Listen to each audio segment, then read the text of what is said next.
with the... Okay. A message for me. In the set, sorry. In the set, I invite you to get to familiarize with the methodological approaches to the study of time in the Buddhist tradition that I have encountered. Then we'll speak about the need to complicate the methodological optics of the study of the Buddhist view of time, and I will try to explain this. After all, I present you my static and dynamic analysis of the conceptualization of time in the Buddhist tradition. And as conclusion, we'll notice what benefits of the research can bring for the further development of the dialogue between Buddhism and Western science. I hope it will be interesting story.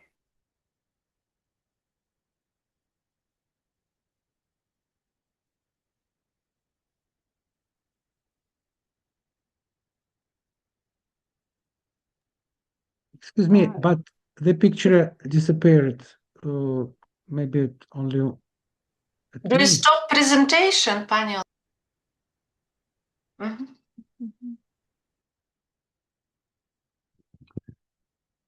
Just a moment.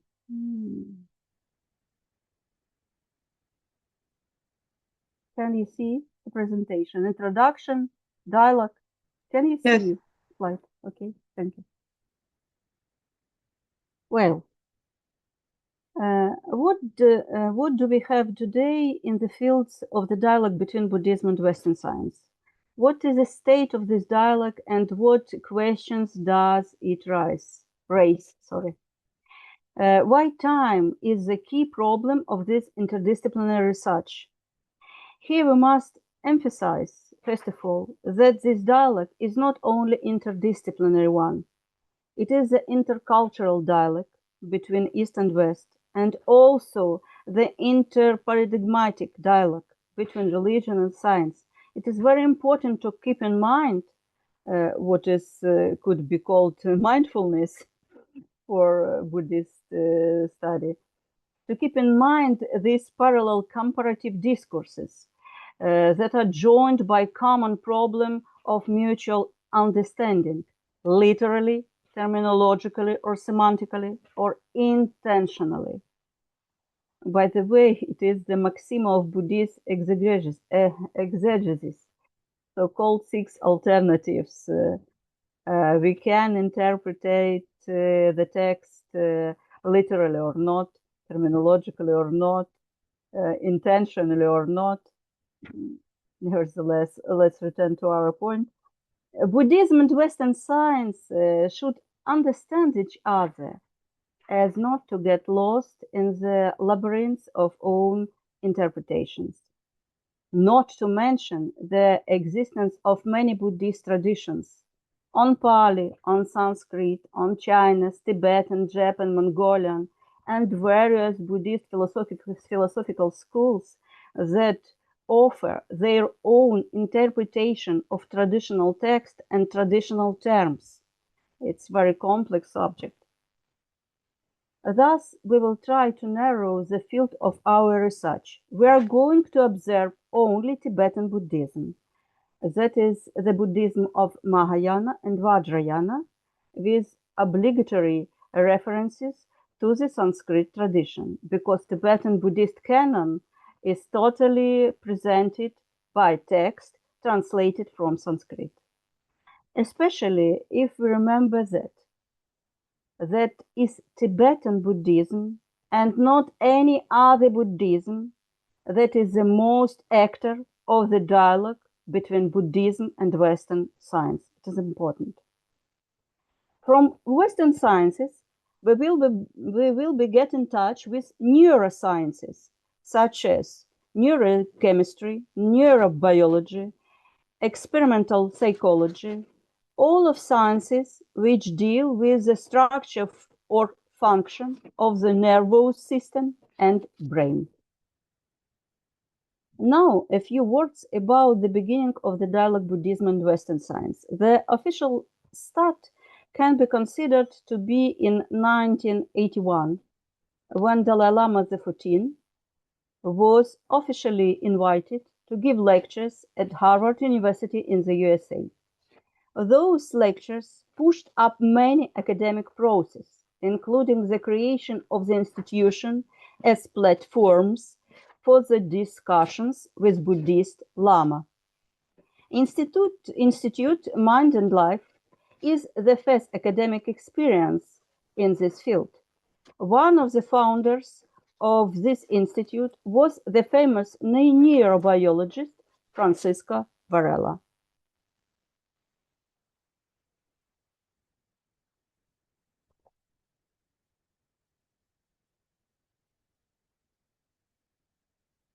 Here is a list certain trends that we can see in the development of the dialogue Buddhism and Western science. We don't attempt to cover all modern scientific advances, but we focus on those that touch upon the philosophical issue in the framework of the dialogue.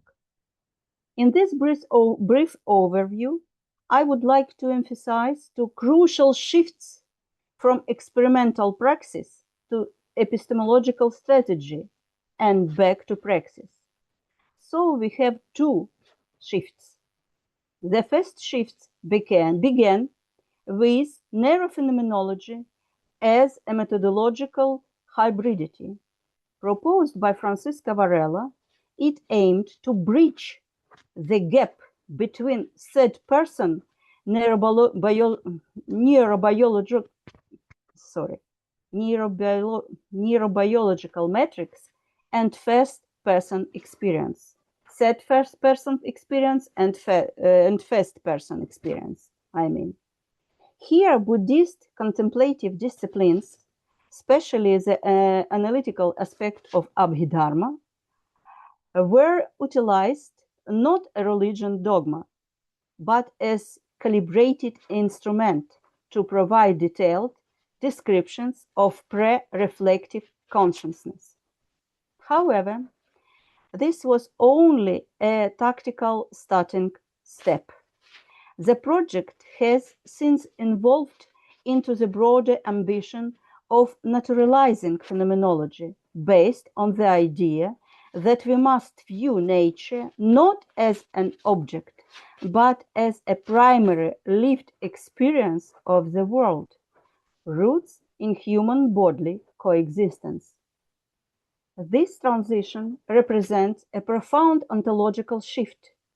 We are no longer just measuring the brain during meditation. Instead, we are arguing that the structural invariants of human consciousness are intrinsically enacted through our biological immersions. Enacted origins from enactivism. It is a theory of cognition proposing that mind and reality emerge through the interaction between a human body and its environment, rather than by representing a pre-given world. This theory emphasizes that cognition and sense-making are enacted through this interaction. So let's get back to the idea of the naturalizing phenomenology. This idea based on enactivism. Hence, we need to integrate the subjective dimension as a fundamental principle of reality. And we must effectively reconceptualize the very fabric of nature itself.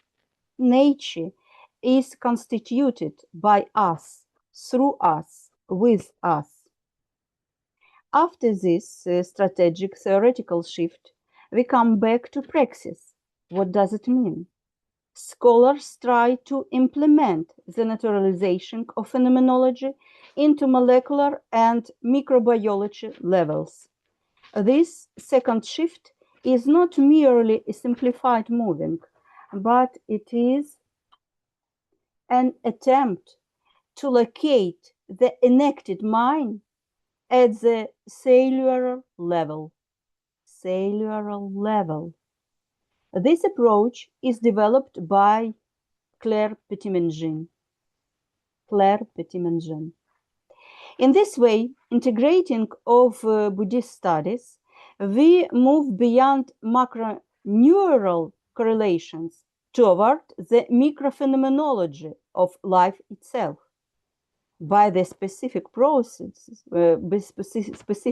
procedures of micro-interview.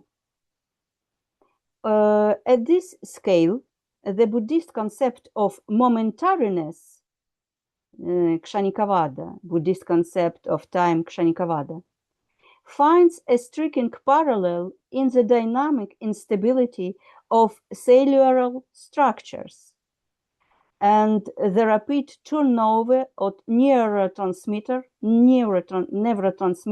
signaling.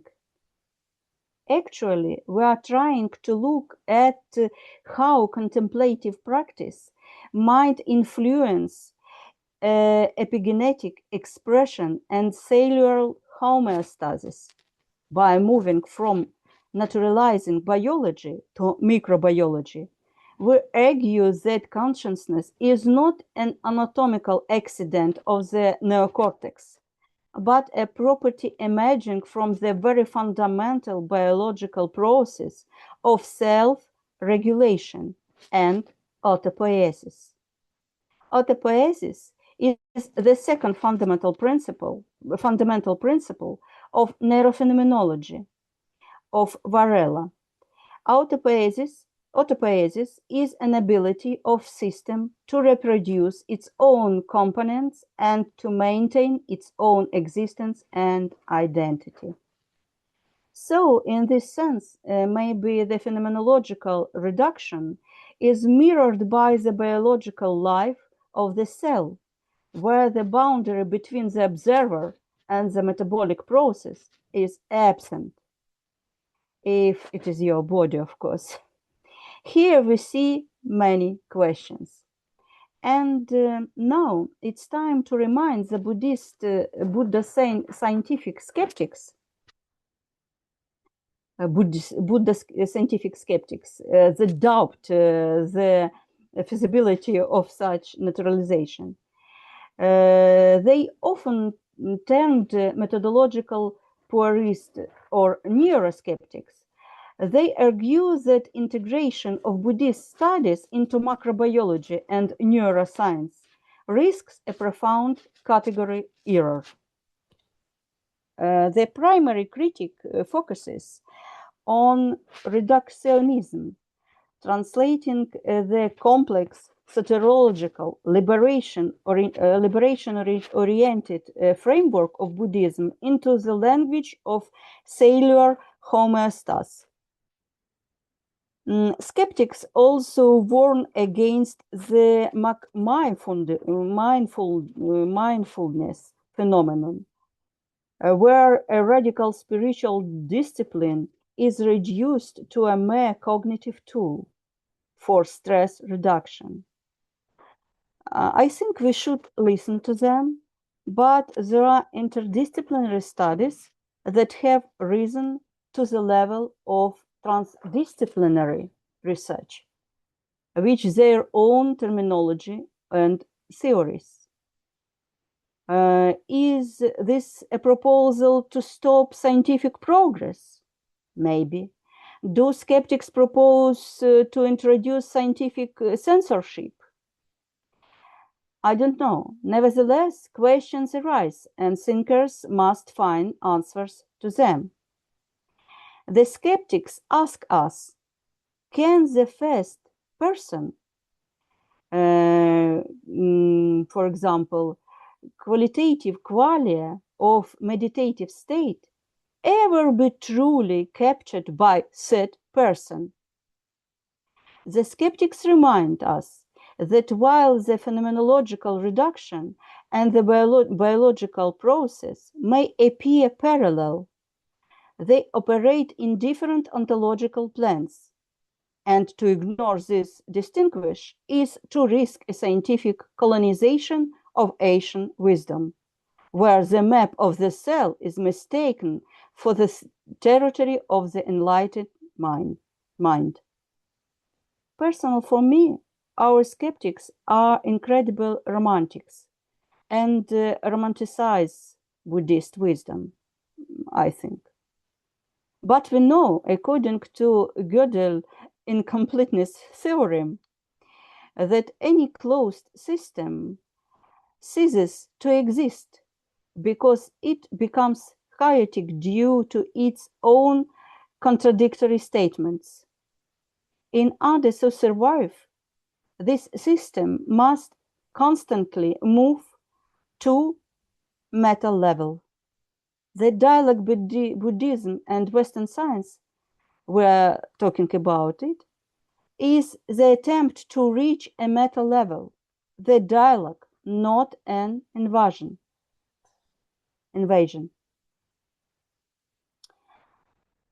Well, I come back to the neurophenomenological project. In general, at the core of it lies the most formidable challenge, the constitution of internal time consciousness. Francisco Varela recognized that to bridge the gap between the first-person experience and neurobiology, we must address the temporal flow of the living present. It's the main idea of Varela. Drawing from Edmund Husserl, Varela identifies a triple structure of time: pretension, impression, retention, and that's all. The central problem for neurophenomenology is how this fluid, non-linear experience of time correlates with the discrete millisecond-based firing of neural assemblies. This is the riddle of the now. If the brain operates in fragmented moments, how does the mind perceive a continuous, meaningful melody of existence? For Varela, the answer lies in the large-scale integration and the synchronization of brain activity. And the key problem we face is whether their biological rhythm are merely shadow of time, or it is the very mechanism through which the living present is enacted. Resolving this temporal bridge remains the ultimate frontier for naturalizing phenomenology that draws inspiration from the dialogue Buddhism and Western science. This a pattern of two shift. What about I speak, and then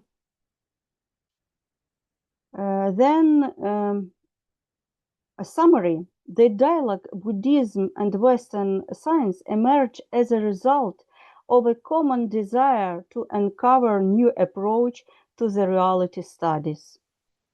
By focusing on the exploration of meditation, Western scholars faced the problem of the first-person experience. They began to implement neurophenomenological practice into scientific experiment.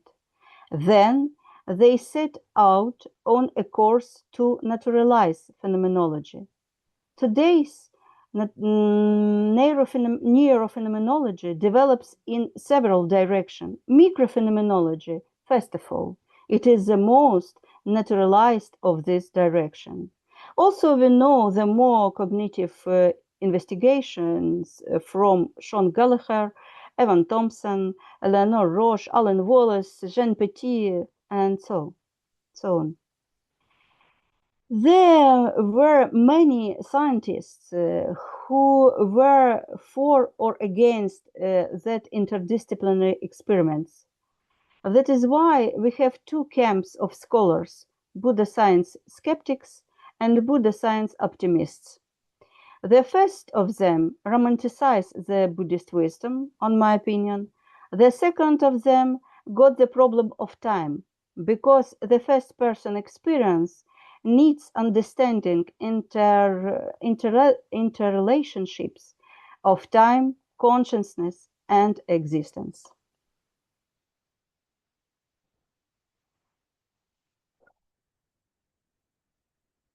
And the last small remarks from me for introduction. The first remark is, in my opinion, the romantic construction of Buddhist wisdom guides us to the simplified of its essence. The best censorship of the interdisciplinary research is the competence of the researcher.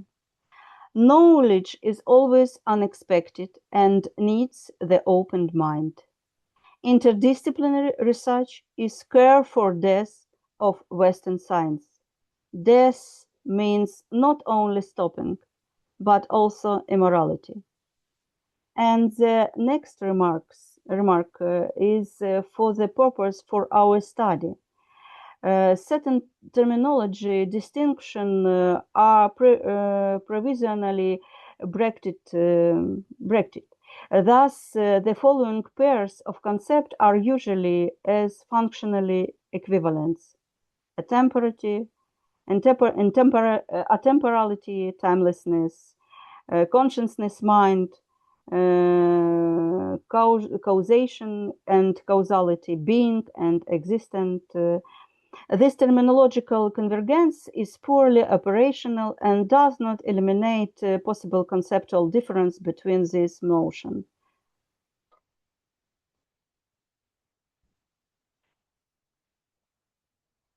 Let's speak about methodology. It's a very interesting term, very interesting question. In the Buddhist tradition, in Abhidharma, experience and consciousness exist in a relation of mutual conditioning. Experience shapes consciousness, while consciousness interprets and structures experience. Thus, in Buddhism, time is not a normative superstructure over the flow of dharma, but time emerges as a way of describing the causal structure of experience within which consciousness operates. Therefore, there are two key approaches to the analysis of time in Abhidharma. We can investigate time, described in the theory of momentariness as a stream of phenomenon. We can investigate time in Abhidharma through the lens of Buddhist causality or through the lens of the theory of consciousness. This Buddhist theory of consciousness, Panchaskandha. These two approaches are not alternative in the strict sense, since the theory of consciousness in Buddhism itself is constructed within the framework of the causal model of dependent origination. In fact, the causal perspective represents an ontological approach to the study of time, whereas the perspective of consciousness represents a phenomenological approach. This is possible because at the level of kṣaṇikavāda, the theory of time in Abhidharma, time remains merely a way of articulating the basis and mode of existence of dharma. Dharma here means phenomena, and that's all. So we encounter such methodology in the works by Alexander von Rospat and Misankim. Rospat adopted an approach based on causality. Kim adopted an approach based on the theory of consciousness. However, we will not stop on these works in detail, as the authors conduct their research within the context of the Theravada tradition. We have focused our academic interest in Mahayana and Vajrayana Buddhism. That is why we will concentrate on the Hartley research, Hartley distinguish research of Anindita Balslev. She studied the Buddhism of Mahayana.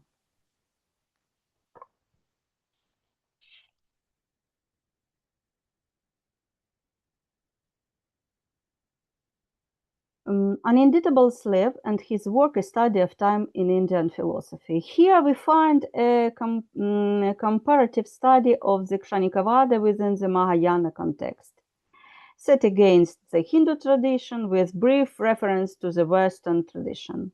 However, the boundary that Balslev failed to cross is the theory of momentariness. She was limited by the chosen methodology, because the Buddhist Mahayana and Vajrayana, even more so Vajrayana, offer a more structurally complex concept of time, not only flow of dharma, of momentariness. Kalachakra is name of this teaching. Is Sanskrit kala means time, chakra means will. So we can translate this name of teaching of time as the wheel of time or the cycle of time. Kalachakra is the canonical teaching. Its roots, text, and basic commentaries are included in Tibetan Buddhist canon. Kalachakra is presented not in the style of sutra discourse, but in the style of meta-discourse of tantras. Tantra is a specific genre of Buddhist teaching, but we shall set aside the question of language of Tantra for now and focus on the methodology of investigating such a Kalachakra concept of time. Which requires, because the language of Tantra requires a more complex perspective than just causality. The necessity to complicate the research methodology arises from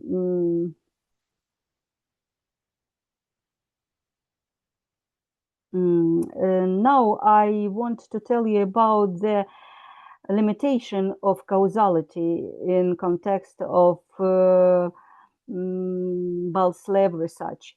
The necessity to complicate the research methodology arises from the two types of limitation of the causal perspective, so to speak, subjective and objective limitations.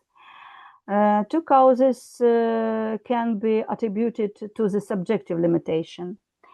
The interpretation of causality itself in a broad sense.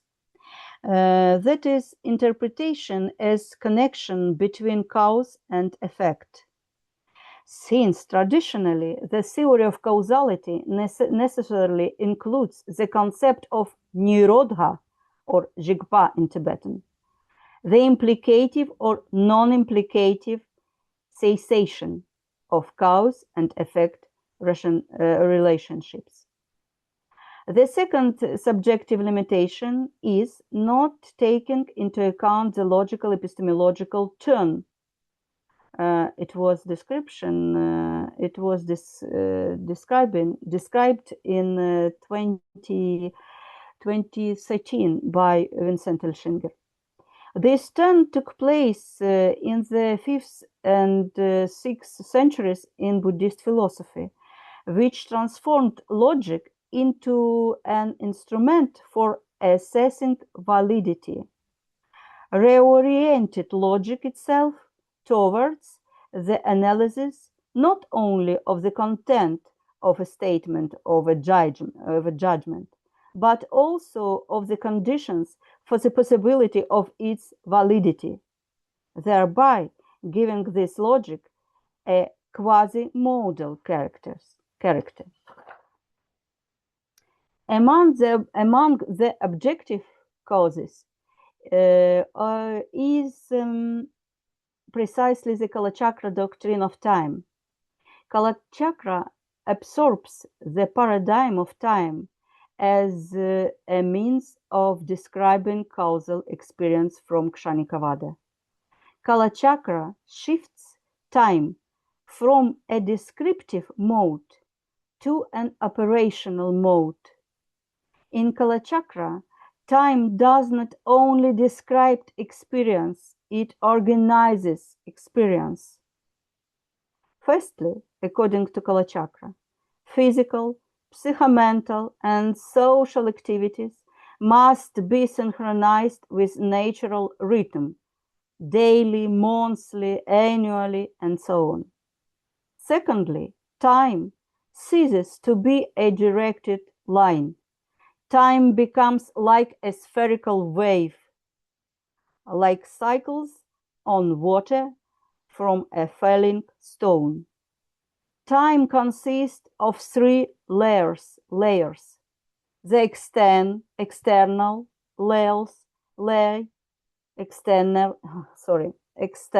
cycle of time, macrocycle, the internal microcycle, individual microcycle, and the alternative cycle, another hidden dimension of space-time continuum, a cycle with a zero period.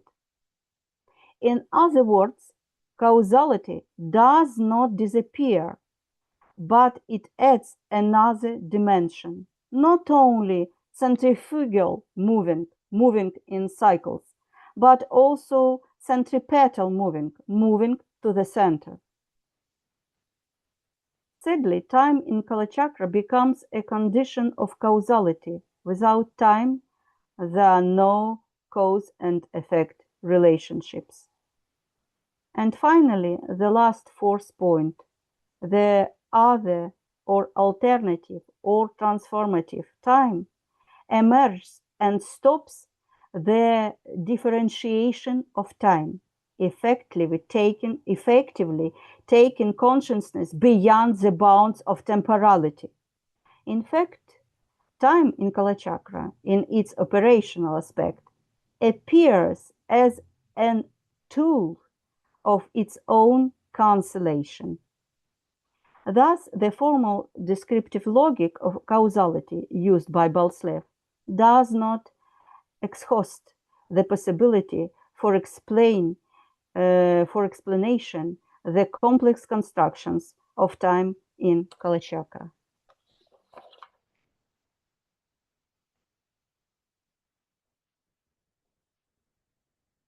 So, our investigation of Kalachakra's time necessitates two sophisticated methodological optics.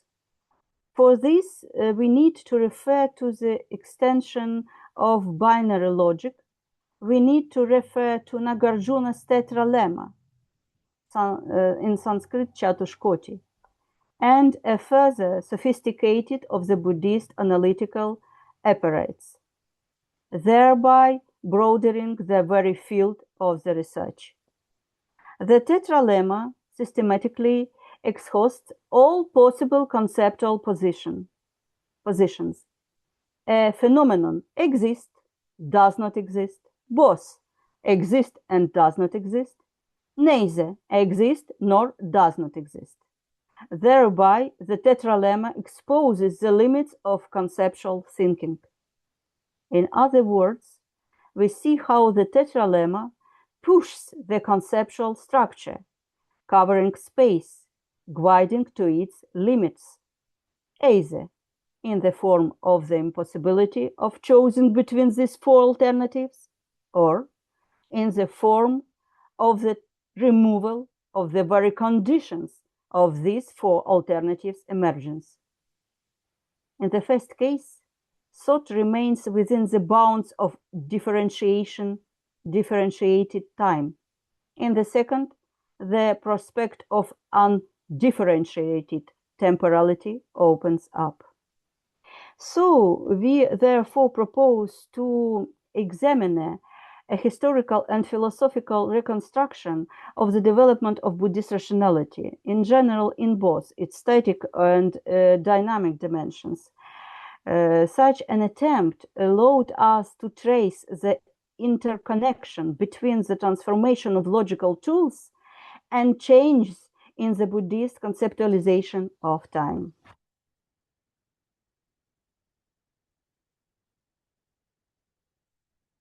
So our sophisticated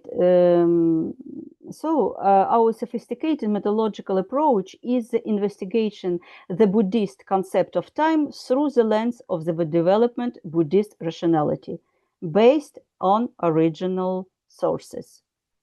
We provide static analysis and dynamic analysis, and you see what does it mean. Static analysis for us was the analysis of the concepts of time based on the original Tibetan Buddhist doxographical literature. Dynamic analysis was the analysis of the evolution of the concept of time based on original Buddhist philosophical, doxographical, and the text of Kalachakra tradition.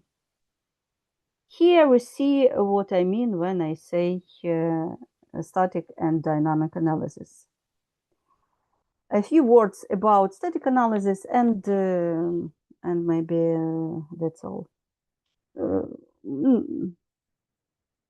Okay, so here is our static analysis of Buddhist conceptualization of time. In this part of our investigation, we tried to study original Buddhist text for catching main ideas of time, in particular philosophical schools of Indo-Tibetan Buddhism. Today, I mentioned two key original sources in Tibetan: the Great Exposition of Philosophical System, Dubtachan Mo, written by Jamyang Shepa in 17th, 18th centuries, and the precious Gallant of Philosophical System, Drumte Chenva, written by Konchok Jigme Wanpo in 18th century. These are large works containing complex Buddhist philosophical terminology. These works serve as textbooks for the monastic curriculum, covering the philosophical views of the both Buddhist and non-Buddhist schools. That is why we required the assistance of experts in the field of translating Tibetan philosophical literature, in particular Tibetan monks, geshes, and Western Tibetologists.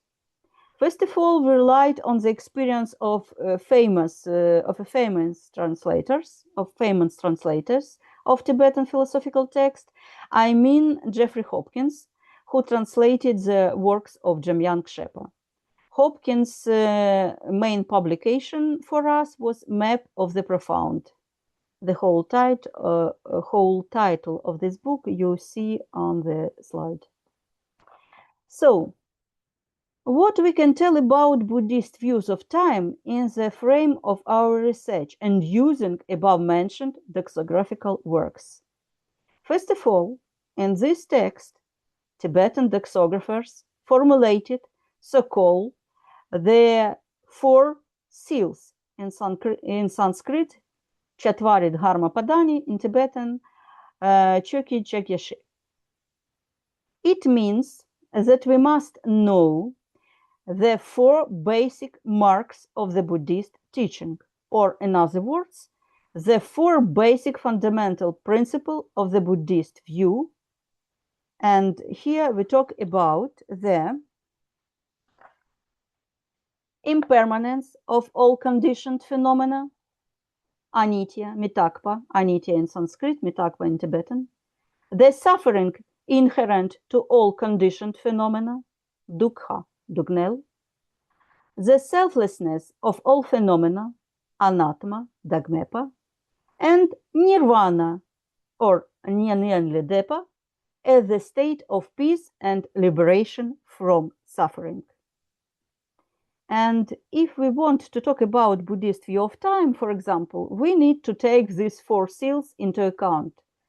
Eventually, we see that time occurs as a hidden pattern in all of these seals. The first seals remind us about the impermanence in time. The second seal tells us about suffering from impermanence. The third and the fourth seals prepare us to undifferentiation of time. Also, we must notice in these works that Tibetan doxographers of Mahayana distinguish only four main philosophical schools, which on their opinion deserve attention. Two schools from Hinayana tradition and two schools from Mahayana tradition. These schools are Vaibhashika Sautrantika, belong to Hinayana, Madhyamaka Yogacara, belong to Mahayana. That which concerns the view of time from these works would be formulated as follows. Hinayana holds the theory of momentariness. Time is only the way to describe the changes of the flow of dharmas. Dharma means phenomenon. The past, the present, the future is called by triple times or trikala in Sanskrit and means the different states of dharmas. Vaibhashika, belonging to Hinayana, holds the position of gross impermanence. Gross impermanence means that dharmas change from one moment to another in the process of their existence, from their appearance to their disappearance. Thus, we have one dharma and three temporal modes of its existence, where dharma has the power of action only in the present mode. Dharmas of the past and the future are real too, but not active. This is claimed by Vaibhashika. The problem with Vaibhashika is that it becomes confused when defining the triple times, whether time concerns the state of phenomena or the context of its arising or its connections with other phenomena, and so on. The next school, Sautrantika, belonging to Hinayana, holds the position of subtle impermanence. Its subtle impermanence and gross impermanence are Buddhist terms. Subtle impermanence in Sautrantika means that dharmas arise and disappears every moment, every instance. Within one stream of existence, a dharma arises, disappears, and arises again. But the dharma of the next moment arises not as identical to the dharma of the previous moment, but as similar to it. Sautrantika claims that only the dharmas of the present are real. Thus, Sautrantika already accepts both the discrete theory of momentariness and the existence of the certain hidden continuum of the flow of dharma, which retains the impulse towards appearance of dharma in the next moment. Madhyamaka, belonging to Mahayana, holds that true reality is constantly moving, that is constantly impermanent. So Madhyamaka defines the interdependence of the triple times. That is why Madhyamaka claims that the nature of time is emptiness, that is interdependent. Of course, time exists, but not a relative, conventional, interdependent samsaric level. Therefore, time is absolutely unreal, just as dharma are unreal too. According to the theory of two truths, the conventional true and the absolute true.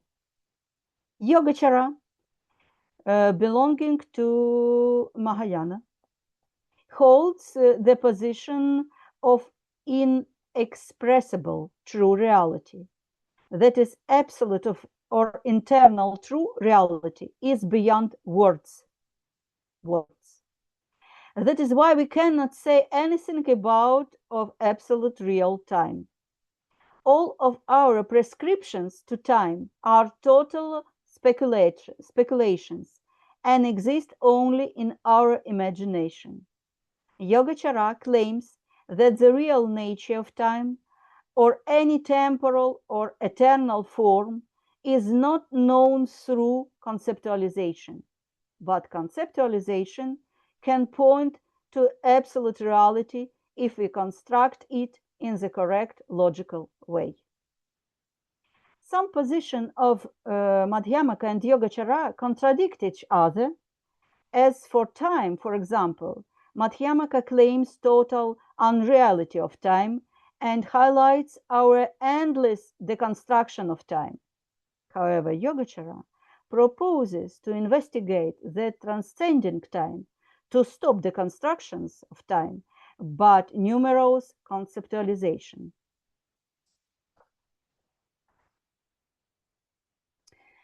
There are two tools.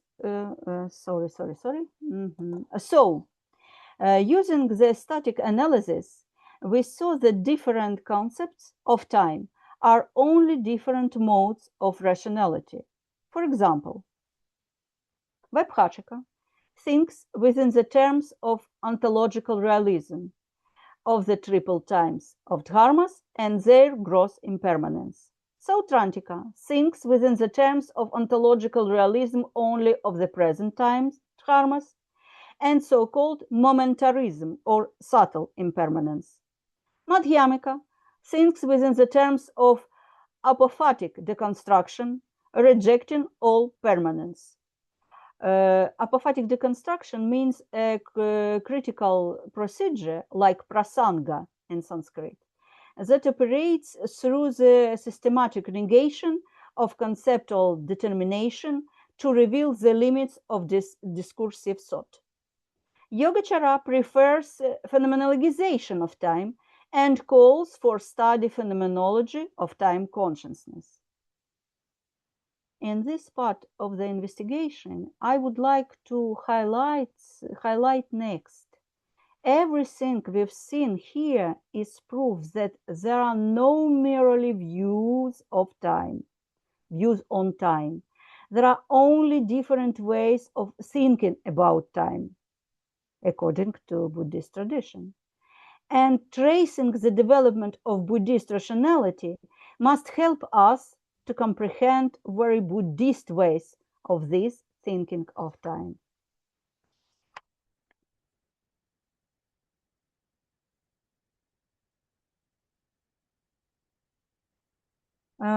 Dynamic analysis in a few words. I'm finished, maybe. In a few words, in dynamic analysis, I would like to pay attention to the period of the post-canonical terms. This period started in 14th century after the Tibetan Buddhist canon had been complicated. During this period, we see the formation of Buddhist sciences, in particular, calculation of stars and traditional medicine. These sciences were based on the teaching of time Kalachakra. This information we read in the original texts. Despite attempts to unify them, their process of secularization has not been completed, although these sciences can help us in dialogue of Buddhism and Western science.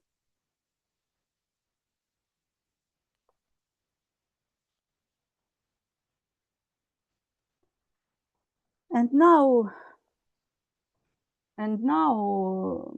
conclusions and prospects. During our dynamic,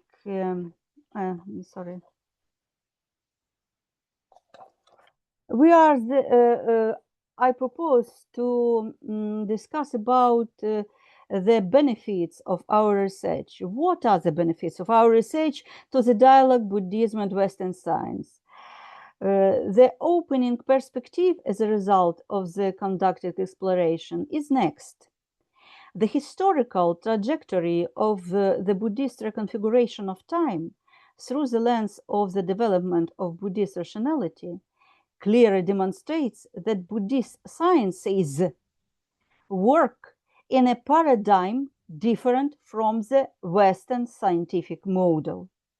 Formalization of this difference is possible only by referring to the theoretical foundation of the Kalachakra, which includes, first point, a specific cosmological coordinate system that combines empirical data, I mean astronomical calculations in the geocentric coordinate system in Kalachakra, for example.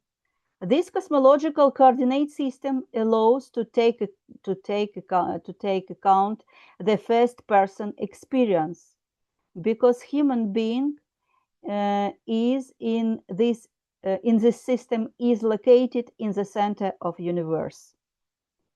Second point, a normative ethical dimension that indicates the incompleteness of the secularization of Buddhist scientific knowledge based on the teaching of time Kalachakra.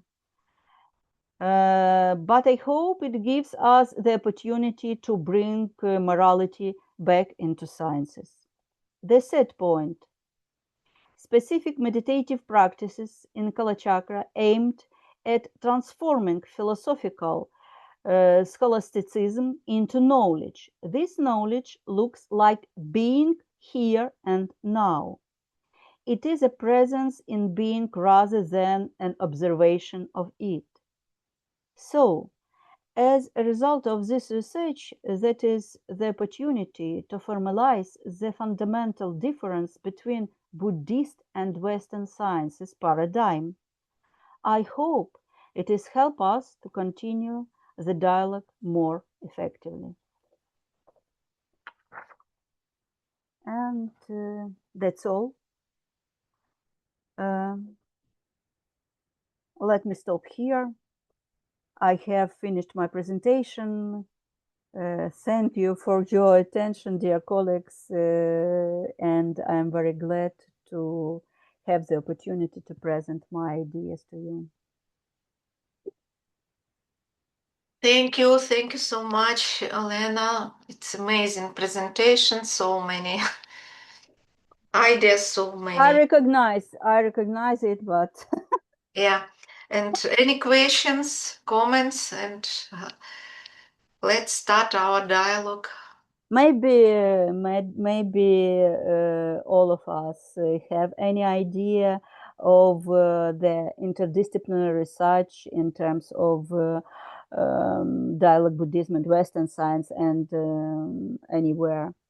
Maybe you tell us about your experience, your maybe opinion. I would like to hear you.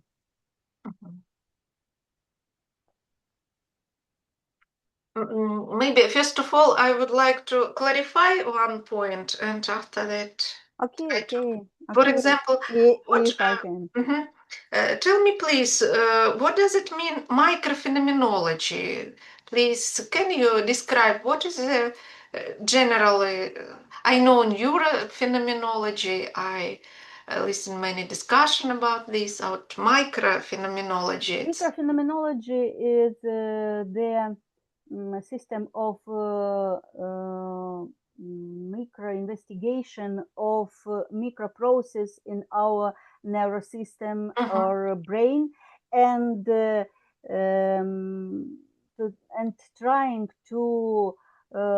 trying by micro interviews to describe this describe this change in state of human. Thank you. And second one, I will try to define better, but what is my questions or line of thinking? Relationship between concept of time and ethic. You mentioned it several times about, for example, that Buddhism as a Buddhist philosophy and sciences have to bring more morality into Western type of thinking paradigm. What can you Explain it. more? And second one, this relationship between concept of time and ethics, for example, on ontological, metaphysical, and some primary level, time and morality, is this correlated in the Buddhist system? Not Yes. only such as prescription for the human behavior, some moral norms, but not logos. I understand this, and maybe It's Mhm, it's gnosis. mhm, Gnosis. mhm, The time, if we know it, we get gnosis, and that is why our wisdom is becomes powerful, as Buddhist tradition explain us to us. If we know, if we achieve gnosis, jnana in Sanskrit, or maybe rikpa, light. And when we achieve this wisdom, we get the the great power, because our life synchronized is synchronized on every level, and our wishes is realized.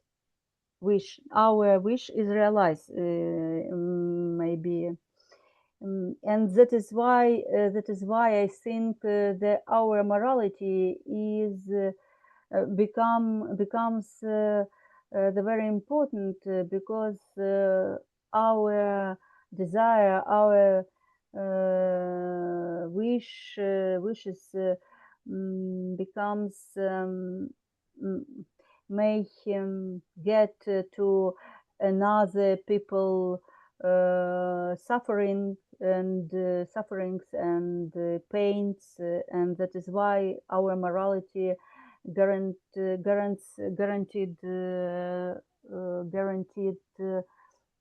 peaceful life for all, maybe. mhm. Thank you. And questions, Sergei Secundant. We are waiting with you. The question from Professor Secundant, who is specialist in the Thank you very much for a very Oriental philosophy. interesting report. Yeah, I have any question. kṣaṇikavāda is expounded in Abhidharma, while Kalachakra is a Tantra. These are completely different sources, different goals, different understanding of time. kṣaṇikavāda's goal is to justify the principle of anitya and the doctrine of anatman. This is a different theoretical context. Kalachakra is a tantric practical doctrine devoted to cycle of breathing. My question is, in what sense can we speak of a transformation of the concept of time if transformation presupposes some continuity? Is there any continuity between this? Yes. Of this Yes, about this we can read in canonical text, in traditional text, and we rely on this. Canonical text, in particular, Jamgon Control Drotaye, this Buddhist philosopher told us about the connection between kṣaṇikavāda and Kalachakra, and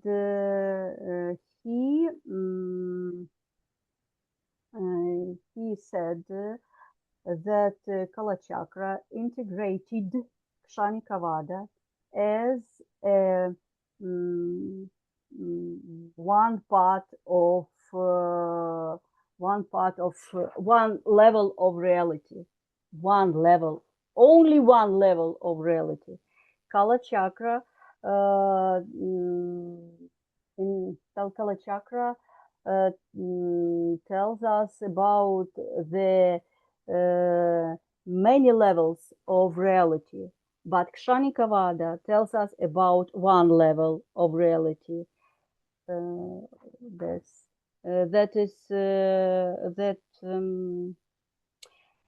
allows us to speak about the connection between these two different, for the first view, two different teachings.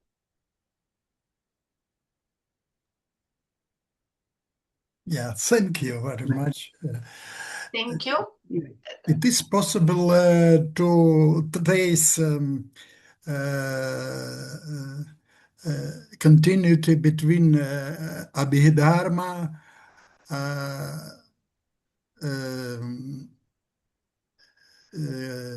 und Tsongkhapa. Trace transformation of concept of time. Here is a continuity. I think so. But between Kalachakra, it is Tantra. Tantra is another teaching. I see. Teaching. Language of Kalachakra is more difficult, but now current trends in Buddhist studies are to study the Tantra teaching as in frame of their philosophical aspects, and Tantra looks in this perspective. Tantra looks like deconstruction, and looks like deconstruction, and looks like postmodernist theory of Buddhism. And there are many investigations in the Western Buddhist study and Japanese Buddhist studies about this, and that is why I think we don't afraid to study Tantra, and we can read it like a certain philosophical text too, but a very complicated, very complex, very difficult text, but philosophical text. Did you do any Buddhist practice, for example, Dzogchen? Personal about me? Dzogchen. Did you any Buddhist practice? Yes. Dzogchen, Rigpa. You mentioned Yes. Rigpa. What Yes. is Rigpa? Rigpa is synonym of jnana, but not tantric dimension, but Dzogchen dimension. Could I? Phi equals jnana. Sorry for simplified.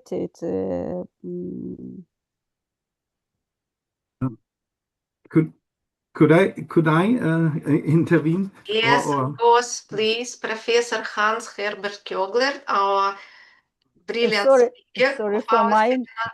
Yeah. sorry for my English. Thank you. And my questions, I try to be brief, but also take up the invitation to explain a little bit my own background, which comes from the further development of phenomenology in hermeneutics and hermeneutic ontology and the understanding combined with the social theory and also postmodernism, post-structuralism in Foucault.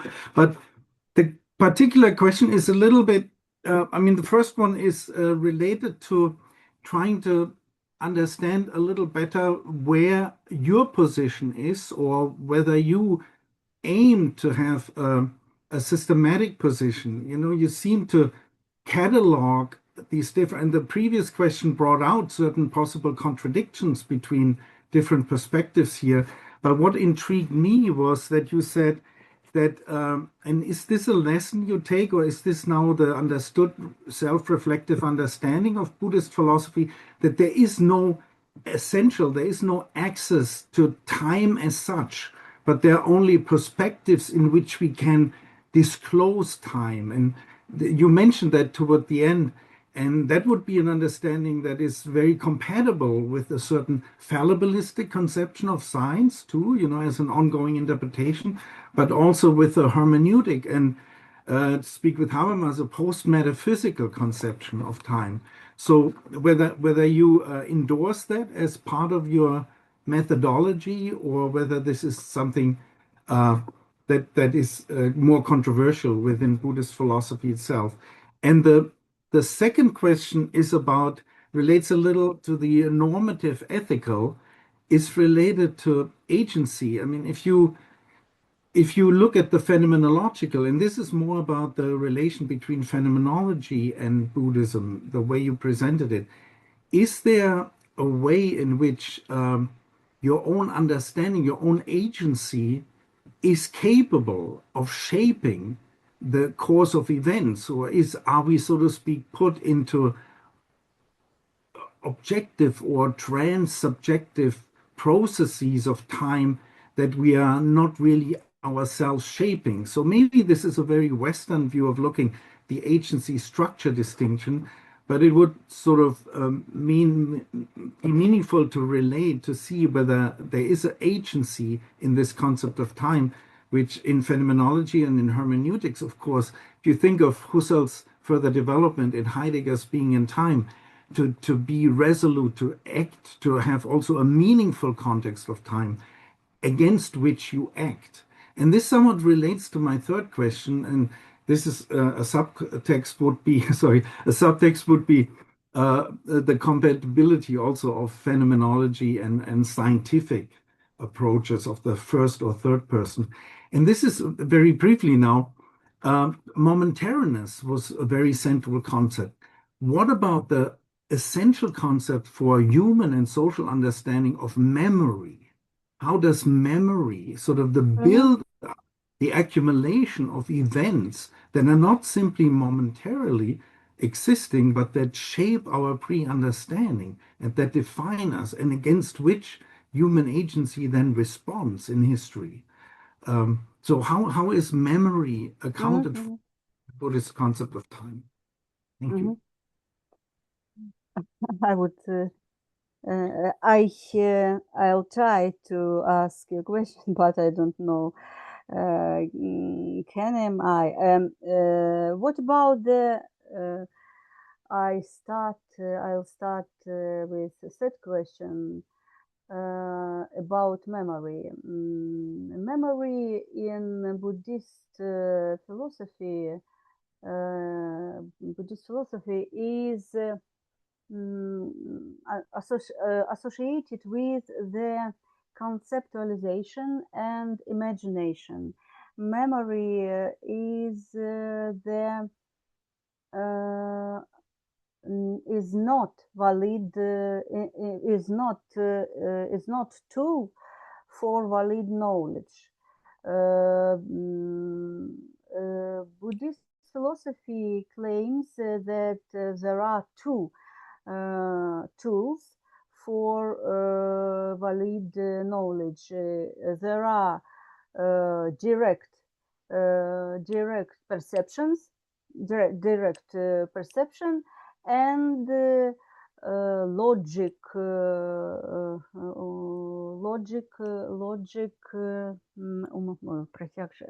inference, and this inference only can only point on the reality. It is not knowledge of reality. It is point to the reality. And the memory, it's our illusion about our past perceptions or past experience and so on in Buddhist tradition. And what is my position, if I understand if I understood you right, my position about the necessity to investigate the Buddhist tradition for Western phenomenology. I think there are many parallels between the knowledge, between philosophy of between Western philosophy of 20th century and Buddhist philosophy of 6th century.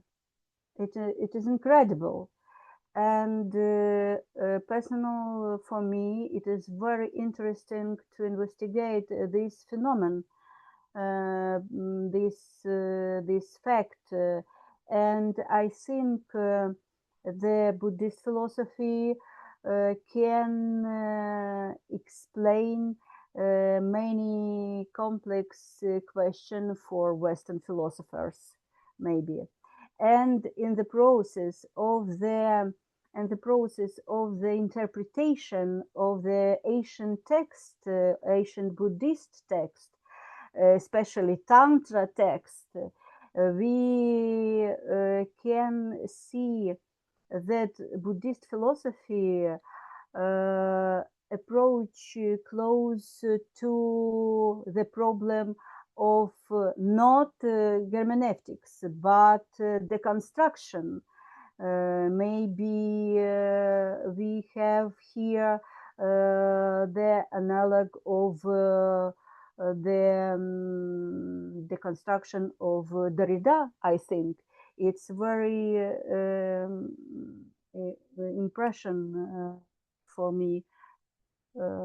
Maybe that's all. That is my answer.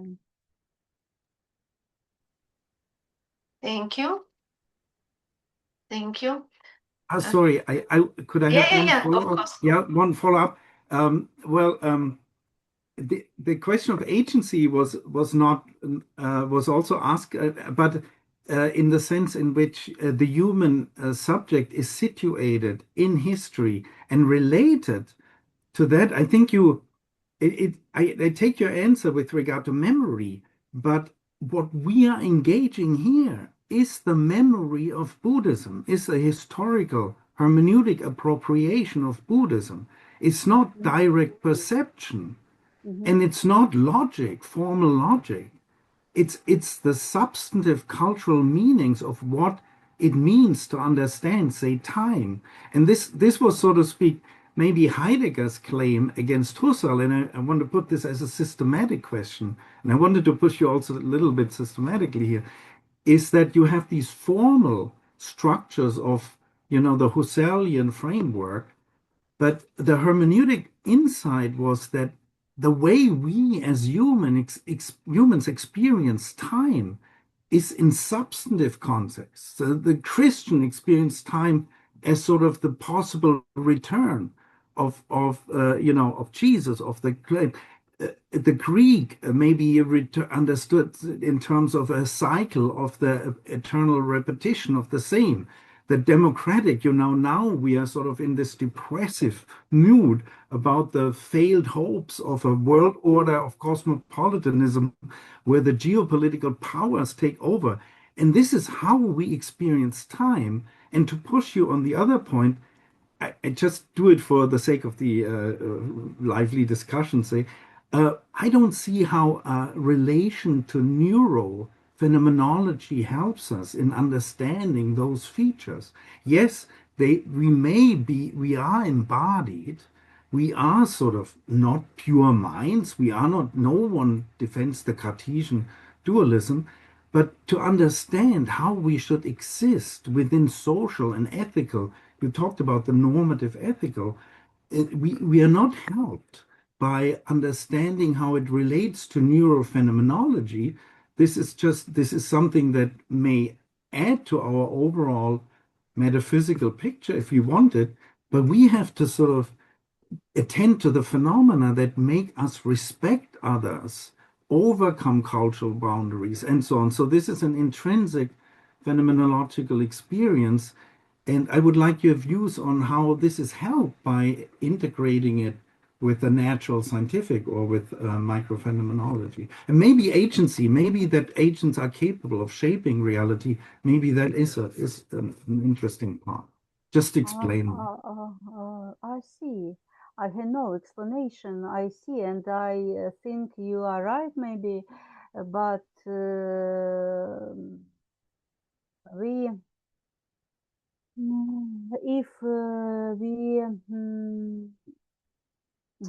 but I think I don't know answer. I don't know answer. It is a very complex question, and I think we cannot stop the scholars to try to try their experiment, to try to stop their experiment, and they're trying to answer the question. But I think there are, but I think if we take interdisciplinary research, we should listen each other, even if on the one side we have metaphysics, and another side we have physics. We can speak. We can speak and understand each other. Another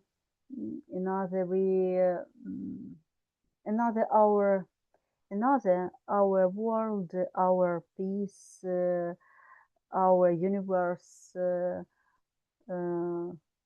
will be broken, I think. Just one quick reply to this. So I'm obviously coming maybe from what you called and nicely positioned in the talk as the romantic side, because I'm emphasizing the intrinsic phenomenological. So, but I also in favor of your approach, and I learned, I need to learn more. I'm new to this field and I don't know much about Buddhist philosophy, but there is sort of maybe I express what I try to express is still a certain worry about a subtext of reductionism, but maybe as a positive note from my part so the reductionism would be that people still feel the need to give, or in order to fully explain a position, you have to have a natural scientific account. And we hermeneutic phenomenologists, we don't feel this need. We feel we have this experience, the phenomena give us what we need. But in terms of a more holistic and encompassing account, I think your work is very worthwhile to show that on the natural scientific side, there are, so to speak, complementary movements, or approaches that could create a more holistic, natural and social and human scientific view. So thank you very much. Don't Thank you understand very my much. questions as Thank you very much. Thank you, Henny. It's a very good discussion, very fruitful, I suppose. And something else? Anybody else? Please, Olena, Mishala. Thank you very much for interesting talk. My question about maybe possible differences in the understanding of time between early Buddhism and modern Buddhism, if such differences exist. Thank you. What do you mean when you say modern Buddhism? Modern Buddhism in the West, or modern Buddhism in the Buddhism in terms of Maybe Buddhist both, in the West and in the East. Because modern Buddhism, as modernism in Buddhist teaching, I think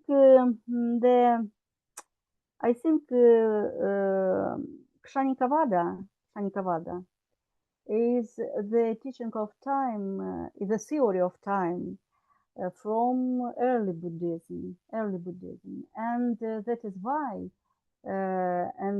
this understanding of time limits the goal of the practice, Buddhist practice. Because when we exist in the discrete line of time, we can liberate only yourself.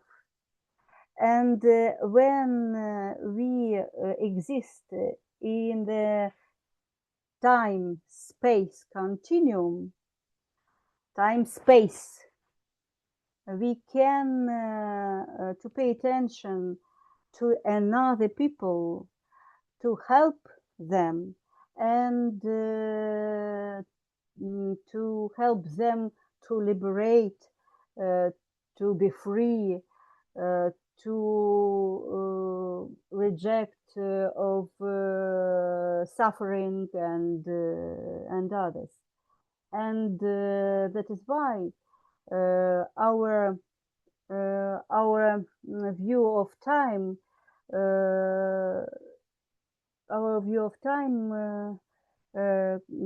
constructs our goal of our life, I think. And that is why in the modern Buddhism, I mean Buddhism Mahayana, Vajrayana, modern classical Buddhism, the Kalachakra is the better teaching of time, because Kalachakra operates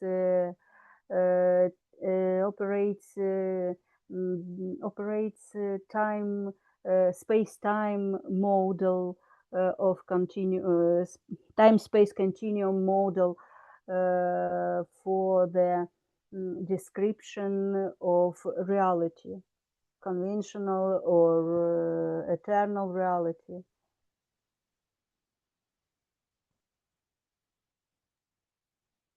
That's all. This is my answer. Thank you.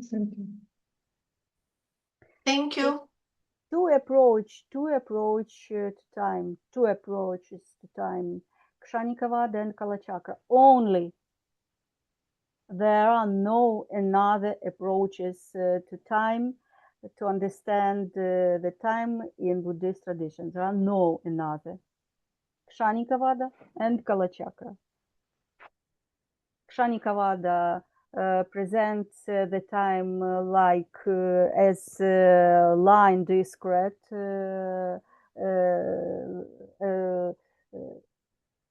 sequences, and Kalachakra presents the time like time-space continuum. Thank you. Mhm. Thank you. Any questions? Maybe. Mhm. Our Thank you. time I is over. understand. It's very difficult and very Very difficult for me. yes, of Special for course. me. Of course, it's a universe of time for us, And it's my it's yeah. first presentation totally in English. It's very difficult for me. Sorry. Yeah. Mhm. And maybe my questions about more general. First, I read your articles or review in our journal Sentences, devoted to the revision of the some English language Buddhist text devoted to the Indian philosophy. This dialogue you know better than we are, because you observed this problem. What are the lines of this dialogue? Can you describe more generally? What do you think about this? What is the most fruitful topics for this? What, and as a initiator of this Buddhist laboratory, you have experience of this dialogue.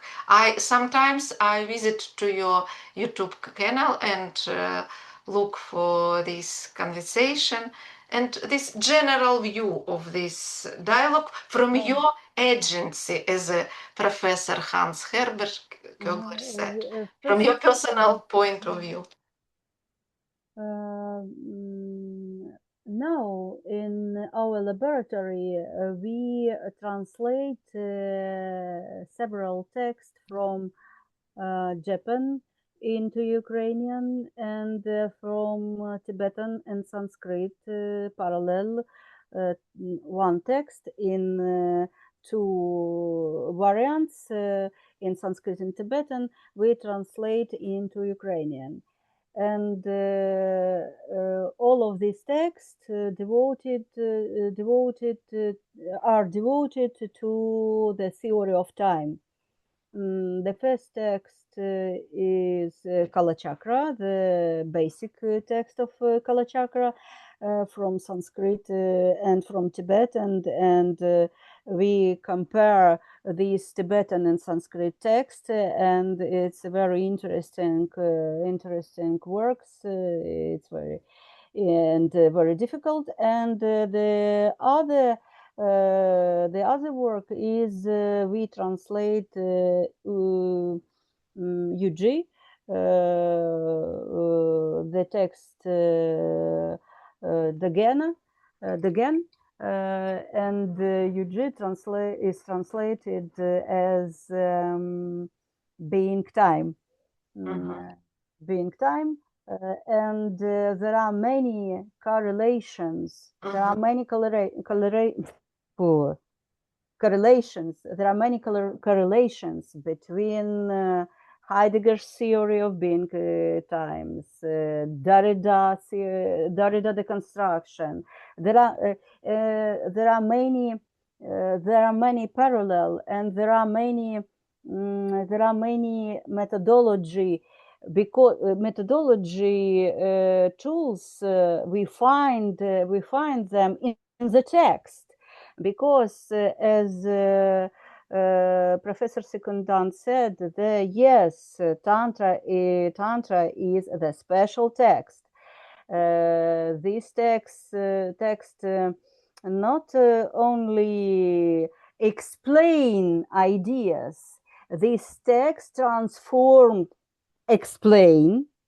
explains ideas and transforms your mind during you reading this text. And that is why it's very difficult to translate them. But in this text, we see how the text presents their own methodology. How can we read this text? It's very interesting investigation I mean translation from the original Buddhist text from Sanskrit, Tibetan, and Japan and Chinese into Ukrainian. And that is our work. And I think there is very important for dialogue Buddhism and Western science, because when we know better the original text, we will be ready to speak with Buddhist philosophy. I mean monks, because now Buddhist monks, I mean teachers, Buddhist teachers, lamas, they only explanation and not discuss with us about philosophical questions. And we are not ready for discussion with them. And I hope we can prepare, and we must prepare to discuss with them. And there are many common ideas, and there are many different approach to interpret these ideas. And that is why there are, on my opinion, there are many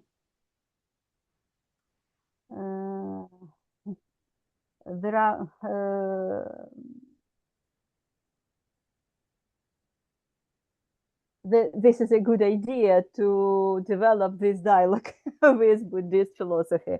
But dialogue between Buddhism and Western science is not the dialogue between Buddhist philosophy and Western philosophy. No. We can go to this dialogue, but this dialogue is not starting yet.